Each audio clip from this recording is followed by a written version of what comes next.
Good evening, and thank you for tuning in to the very first pilot, if you will, episode of the Tipsy Critic. Now, I'm not necessarily tipsy. However, I do enjoy a nice glass of wine at the end of a long day. So, as Tammy Roman would say, let's get into it.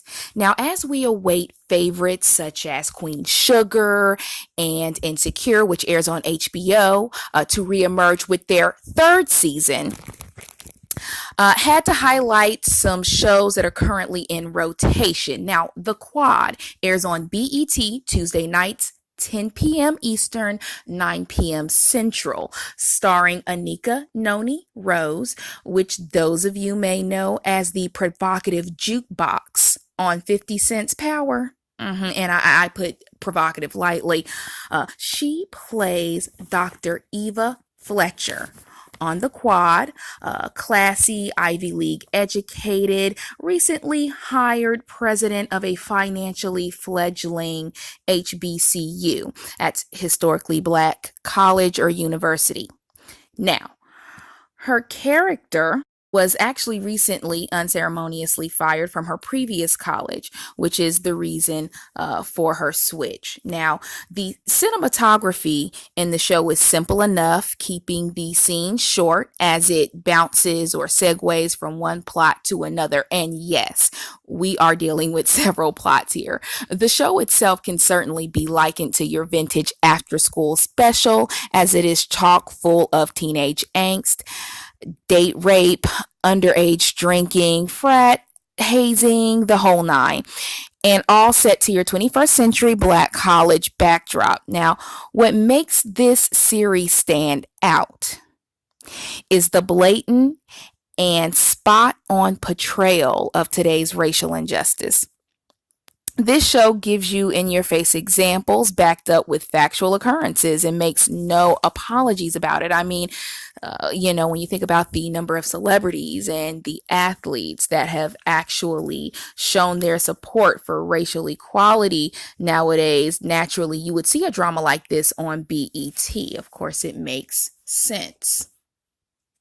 Now, Eva Fletcher, after suffering what seemed to be a heart attack in the next to last episode actually, was stopped by Atlanta PD in what appeared to be an undesirable heavy police neighborhood. The officers were played by white male actors who pulled her over for what we now understand was erratic driving. There was a perception of officer abuse, authority abuse, as she was taken from her vehicle and handcuffed. And naturally, this was all caught on the camera phones of the locals.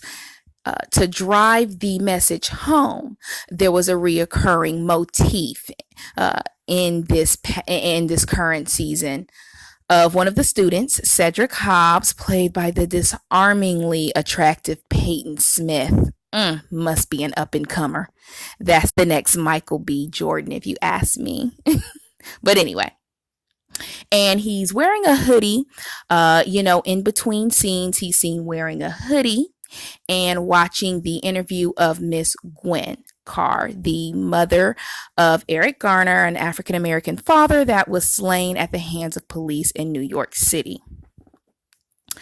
Now, if you have teenagers, I would highly suggest watching this show. I would definitely suggest it as a cute family show for parents and teenagers. Naturally, it comes on late, number one, and number two, there are a few expletives, so I would definitely not suggest small children at all. So yes, The Quad makes no mistake when its art imitates life by putting up a mirror to today's society and its political woes. Then enters our hotbed of controversy. Now we are into episode 5 of season 2, where the antagonist, the seemingly racist cop that pulled over Dr. Eva Fletcher, emerges from the darkness. Now, dare I say, Officer Mark Early has a voice, and he's using it. He's using it to confront Dr. Fletcher once more, in plain clothes, by the way, instead of his uniform, to tell her he had been on the force long enough to know what glassy eyes look like. Cut to Dr. Fletcher accepting a bottle of Xanax from her new boo, which, by the way, we don't even know who he is. With that said, I need the acting, the writing, and the character introduction to stay tight on this show. Let's face it, this particular content is the first of its kind, so it needs to make literal sense. Each event needs to have a reason or a rhyme, and the storyline needs to be locked tight.